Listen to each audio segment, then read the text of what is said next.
The fluorescent lights hummed quietly in my small electronics repair shop as I carefully disassembled another broken iPhone. My brother Michael's words from last night's family dinner still rang in my ears. Still playing with broken phones, David, while I'm busy running a billion-dollar tech company? I wiped the sweat from my forehead and continued working. The tiny workshop at the back of my shop held more secrets than my entire family could imagine. Between fixing cracked screens and replacing batteries, I'd spent the last 5 years developing something revolutionary. Mr. Chen, Sarah, my only employee, poked her head through the door. Your brother's secretary is on the line. Something about attending a mandatory family event? I sighed, already knowing what this was about. Michael's company, Next Tech Solutions, had just hit $2 billion in valuation, and he was throwing a lavish party to celebrate. Our parents would be there, along with Silicon Valley's elite. Of course, he wanted his failure of a brother to attend. I was his favorite cautionary tale. Tell her I'll be there, I replied, turning back to my work. Under the bright desk lamp, I made the final adjustments to my prototype. 5 years of research, countless sleepless nights, and my entire life savings had led to this moment. The quantum processing chip I developed in this humble workshop could revolutionize mobile computing forever. But my family didn't know that. To them, I was just the disappointment, the MIT dropout who wasted his potential running a repair shop while Michael built his empire with his Stanford MBA and wealthy connections. The party was exactly as pretentious as I expected. Michael's new corporate headquarters occupied the top 3 floors of a gleaming downtown skyscraper. Men in designer suits and women dripping in jewelry filled the space, all laughing at my brother's jokes as if he were a comedy genius. David, my mother's voice carried across the room. There you are. Couldn't you have dressed more appropriately? She eyed my simple black shirt and slacks with disappointment. I came straight from work, Mom. Ah, yes, the shop. She said, shop the way most people might say garbage dump. You know Michael's company is always hiring, even in entry-level positions. Mom, please. David. Michael's booming voice interrupted us. My brother approached, champagne in hand, surrounded by his usual entourage of yes men. So glad you could leave your little phone hospital to join us. The group around him chuckled. Michael had always known how to work a crowd, how to make himself look better by putting others down. Some things never changed since high school. Ladies and gentlemen, Michael raised his glass, his voice carrying across the room. I'd like to make a toast. 10 years ago, I had a vision to create the most innovative tech company in the world. While others doubted, while others chose easier paths, he looked pointedly at me. I persevered. The crowd murmured appreciatively. I saw our father beaming with pride. Speaking of easier paths, Michael continued, his smile turning cruel. My brother David here repairs phones for a living. Can you imagine? An MIT-educated Chen fixing cracked screens in a tiny shop while his brother builds an empire. The laughter that followed made my chest tight. I guess not everyone has what it takes to succeed in the real tech world. I could have left then. Part of me wanted to, but I stayed, remembering what was waiting in my workshop. Let them laugh. They had no idea what was coming. Actually, Michael, I spoke up, my voice steady. How's your quantum computing division doing? I heard your last 3 attempts at developing a mobile quantum processor failed spectacularly. Michael's smile faltered slightly. It was his company's biggest weakness. They'd spent hundreds of millions trying to crack quantum mobile computing with nothing to show for it. We're making excellent progress, he recovered quickly. Unlike some people who waste time with trivial repairs, we're pushing the boundaries of technology. If he only knew. In my pocket, I carried a thumb drive with the complete patents for my quantum processor. Tomorrow, I had meetings scheduled with representatives from Apple, Google, and Samsung. The bidding would start at $5 billion. But tonight, I just smiled and let them laugh. Sometimes the best revenge isn't about proving others wrong immediately. It's about waiting for the perfect moment to show them just how wrong they've been all along. As I drove home that night, my phone buzzed with a message from Sarah. The prototype test results are in. It works perfectly. All parameters exceeded expectations. I smiled, thinking about tomorrow's meetings. Michael had no idea that while he was building his empire on conventional technology, his failure of a brother had cracked the holy grail of quantum computing in a tiny workshop. The best part? I'd done it without wealthy investors, without a fancy MBA, and without stepping on others to get ahead. I built something revolutionary with nothing but determination, intelligence, and the very skills my family mocked me for. Understanding technology from the ground up, fixing things others thought were broken. Tomorrow would change everything. But tonight, I have phones to fix. Because unlike my brother, I'd never forgotten the value of honest work, no matter how small others might think it is. The morning of my meetings dawned bright and clear. I arrived at my shop early, just like any other day. A line of customers had already formed, people with broken phones, tablets, and laptops who trusted me to fix their precious devices. I couldn't help but smile at the irony. Today, these same devices would run on my quantum processor technology, making them thousands of times faster and more efficient. "You seem cheerful," Sarah remarked, organizing the day's repair tickets. She was the only person who knew everything. My former MIT classmate who'd believed in my vision enough to work at a small repair shop while we developed the technology. "Big day," I replied simply, heading to the workshop. The prototype was secured in a custom-built case, along with backup drives containing all the technical documentation. 5 years of work, ready to change the world. My phone buzzed. A message from Michael. "Hope you're not too hurt by last night. Truth hurts, little brother. But someone had to say it. Maybe now you'll finally grow up and get a real job." I left it unanswered. Let him gloat a little longer. The first meeting was with Apple at 10 a.m., held in a prestigious downtown law firm's conference room. I walked in wearing the same simple clothes I always did, no power suits needed when you hold the future of computing in your hands. "Mr. Chen," the Apple executive began, slightly confused by my appearance, "we've reviewed your initial documentation. Frankly, it seems too good to be true. You're claiming to have developed what our entire R&D department, with billions in funding, couldn't achieve." I placed the prototype on the table. "Would you like a demonstration?" What followed was 3 hours of intense testing and validation. By the end, the room had filled with more executives, all watching in amazement as my quantum processor performed calculations that would take traditional computers years to complete. "This is revolutionary," the chief engineer whispered, reviewing the test results. "The implications for AI, encryption, mobile computing. This changes everything." The Google representatives arrived at 2 p.m., followed by Samsung at 4 p.m. Each meeting followed the same pattern. Initial skepticism, followed by stunned silence, ending with barely contained excitement. By 6 p.m., my phone was exploding with messages. Initial offers had started coming in. Apple, $6 billion. Google, $7 billion. Samsung, $6.5 billion. I was packing up when Sarah called. "David, you need to see this. Your brother's here." I rushed back to the shop. Michael stood in the middle of the store, face red with anger, waving his phone. "What the hell is this?" he demanded, showing me an email from one of his board members. "Why are Apple and Google representatives telling everyone they found the next big thing in quantum computing? From a repair shop owner?" The customers in the store watched with interest as the famous CEO confronted the humble repair shop owner. If they only knew. "Hello, Michael," I said calmly. "Busy day?" "Cut the crap, David. What did you do? What did you show them? Would you like a demonstration, brother?" I led him to my workshop, enjoying the way his eyes widened at the sophisticated equipment hidden behind the simple repair bench. "What is all this?" I pulled out the prototype. "This, dear brother, is what you and your company have been trying to build for years. A functional quantum processor small enough to fit in a mobile phone, powerful enough to revolutionize computing as we know it." "That's impossible." "You're lying." But I could see the fear in his eyes as I powered up the device. "You're just a repair guy." "No, Michael. I'm an engineer who chose to understand technology from the ground up while you were busy playing CEO.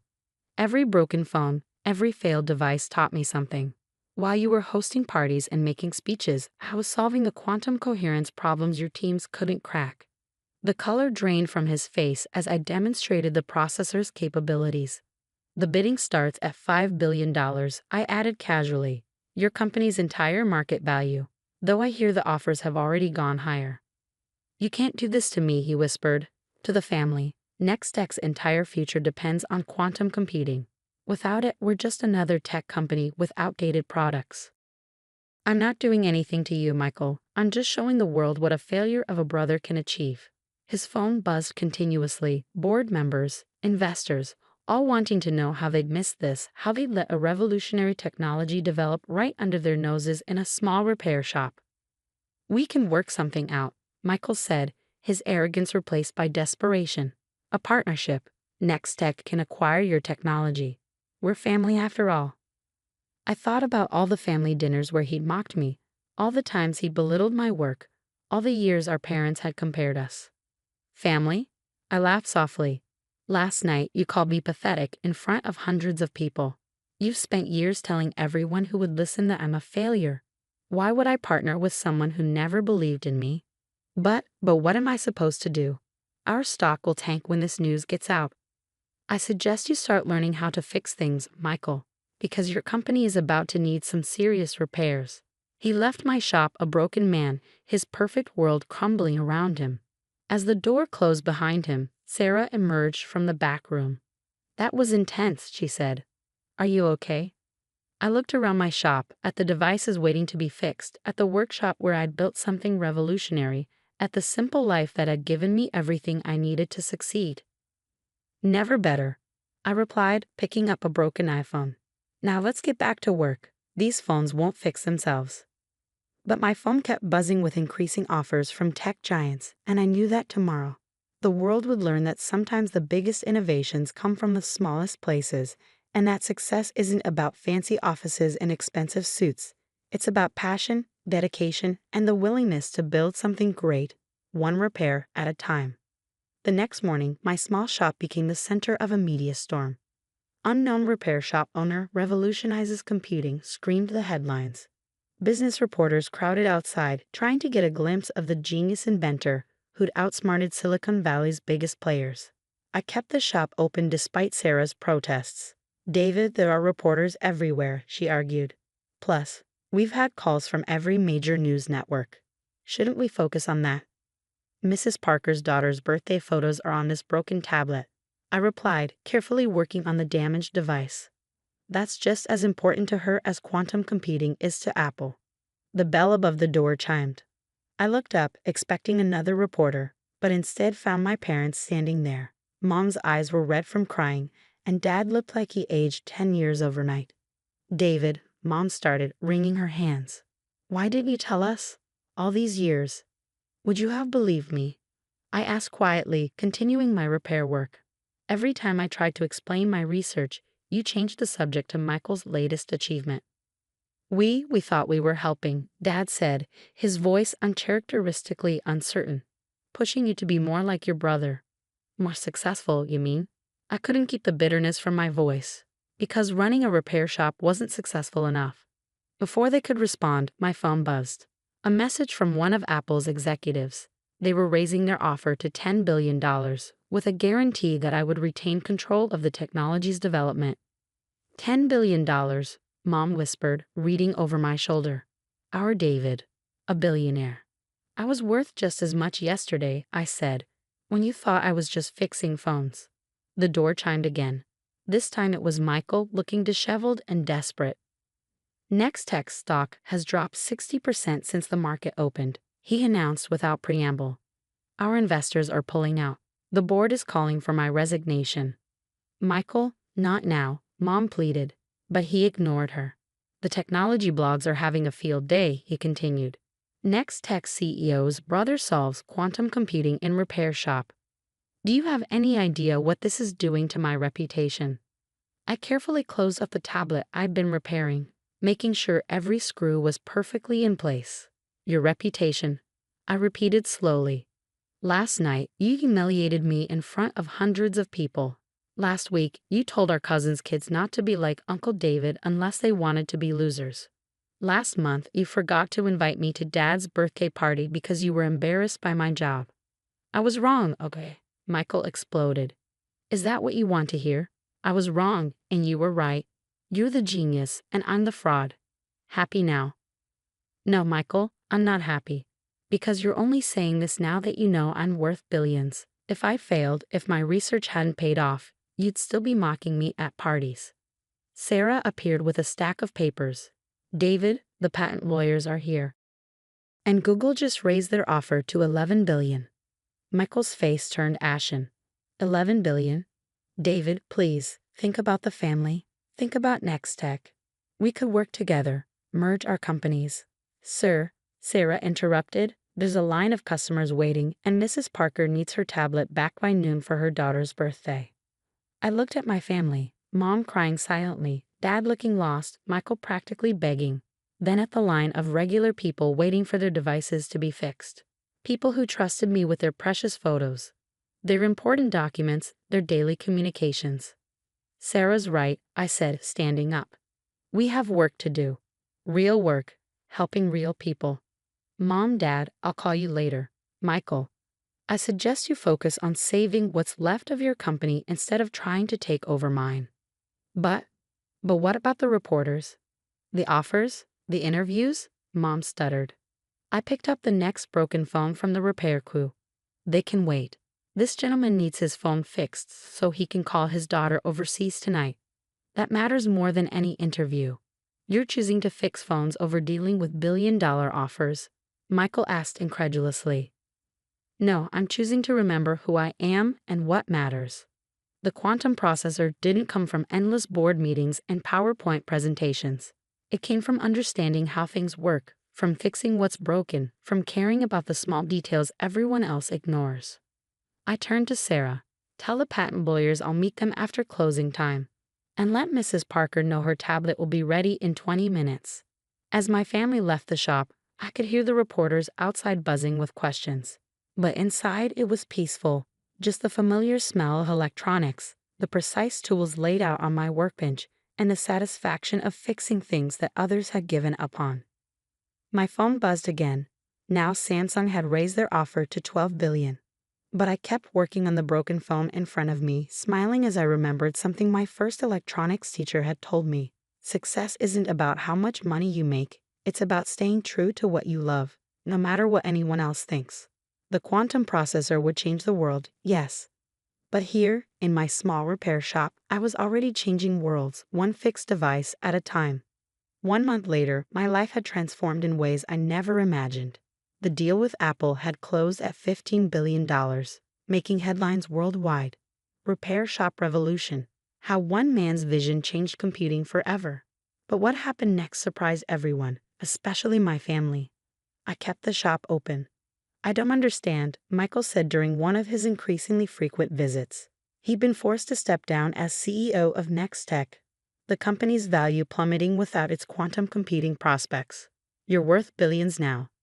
Why are you still here fixing phones? I was working on a particularly challenging repair, an old laptop containing a grandmother's only photos of her late husband. Because this matters, I replied, carefully extracting the damaged hard drive. Every device here tells a story, holds someone's memories, connects people to the ones they love. The quantum processor development was proceeding at Apple's research facilities, with me overseeing the project. But I'd made an unusual demand in the contract negotiations. I wanted to keep my repair shop running with enough time to work there regularly. The most brilliant mind in quantum computing, the Apple CEO had said, and all he wants is to keep fixing phones. But I knew something they didn't, something my brother, with all his business degrees, had never understood. True innovation doesn't come from boardrooms and PowerPoint presentations. It comes from understanding how things work at their most basic level, from caring enough to fix what's broken. David, Sarah called from the front, your parents are here again. They've been coming by more often lately, watching me work with a mixture of pride and confusion. Today, Mom carried a small box. We've been cleaning out the attic, she said, placing it on my workbench. We found these. Inside were my childhood projects, broken radios I'd repaired, circuit boards I'd built, notebooks filled with designs and ideas, things they'd once dismissed as pointless tinkering. You used to spend hours up there, Dad said softly, fixing things we thought were worthless. We should have seen it then. The genius wasn't in following Michael's path. It was in being true to yourself. The bell chimed again. A young girl entered, clutching a broken tablet. Can you fix it? She asked timidly. My science fair project is on it, and the competition is tomorrow. Of course, I smiled, gesturing her forward. Let's take a look. As I examined the tablet, I noticed my family watching. For the first time, they seemed to really see what I was doing, not just fixing a device, but helping someone, solving a problem, making a difference. You know, Michael said suddenly, I never actually knew how any of our products worked. I just knew how to sell them. That was always the difference between us, I replied, carefully opening the tablet. You saw technology as a way to make money. I saw it as a way to help people. Working on the tablet, I explained each step to the young girl, just as I'd always done with customers. Her eyes lit up with understanding. You're him, aren't you? She asked excitedly. The quantum computer guy from the news. My teacher showed us the articles. Yes, but right now I'm just the repair guy trying to save your science project. Both are equally important, Sarah added, making the girl smile. Later that evening, after fixing the tablet and watching the girl leave clutching it joyfully, I made an announcement to my family. I'm starting a foundation, I said. The Chen Innovation Fund. We'll be opening repair shops like this one all over the country, teaching young people how to fix and understand technology. Each shop will also be a research lab, encouraging innovation from the ground up. But that's not how tech companies work, Michael protested weakly. Maybe that's why they keep missing the real innovations, I replied. Because they've forgotten that every great invention starts with understanding the basics, with being willing to fix what's broken. Mom was crying again, but differently this time. You're going to help other children like you, she whispered. The ones who think differently. The ones who might change the world. I nodded, if someone just gives them the chance I gave myself. 6 months later, the first Chen Innovation Centers opened. They looked like simple repair shops from the outside, but inside they were incubators for the next generation of inventors and problem solvers. Michael, humbled by his fall and inspired by what he'd seen, asked to help manage the educational programs. I think I finally understand, he said one day, watching a young girl take apart a phone with the same intensity I once had. Success isn't about the money or the status. It's about making a difference, no matter how small it seems. The quantum processor eventually revolutionized computing, yes. But my real legacy became something else. Hundreds of repair shops turned innovation centers, thousands of young minds encouraged to think differently, to fix things, to solve problems. And me? I still spend most days at my original shop, fixing devices and teaching others to do the same. The quantum processor made me a billionaire, but this simple repair shop made me who I am. It taught me that sometimes the biggest breakthroughs come from the smallest places and that true success isn't about proving others wrong. It's about staying true to what's right. Mr. Chen, another customer enters with a broken device. Can you help fix this? I smile, reaching for my tools. Of course. Let's see what we can do. Because in the end, that's what it's all about, fixing what's broken, helping where you can, and building something better, one small repair at a time.